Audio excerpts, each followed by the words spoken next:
Your electric park brake, or EPB, is designed to prevent rolling while parked, so before leaving the vehicle, make sure the park brake is applied. Also, make sure the transmission is in park. To apply the park brake manually, push down or pull up on the switch momentarily. You'll hear a whirring noise while it engages.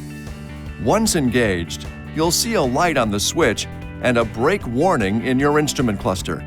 You can also have it engage automatically every time you put the vehicle in park by enabling the Auto Park Brake feature in the Uconnect settings or through the instrument cluster.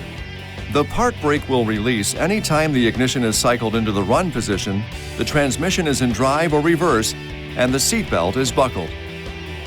To release the park brake manually, the ignition must be in the run position. Press the brake pedal, then push the park brake switch momentarily. Once the park brake is disengaged, the brake warning lamp and switch light will both go out.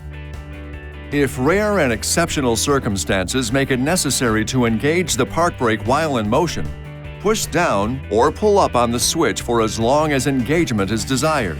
The brake warning lamp will appear and you'll hear a warning chime. The rear stop lamps will illuminate automatically while the vehicle is in motion. To disengage the park brake while in motion, release the switch. If you come to a complete stop using the EPB, once you reach approximately 3 miles per hour or 4.8 kilometers per hour, the park brake will remain engaged. Your vehicle's electric park brake also features Safehold. Safehold is a safety feature that will engage the park brake automatically if the vehicle is left unsecured while the ignition switch is in the run position when the engine is on. For example, Safehold will automatically engage the park brake if the vehicle is at a standstill. There is no attempt to press the brake pedal or accelerator pedal, the seatbelt is unbuckled, and the driver's door is open. This video is not intended to take the place of your owner's manual.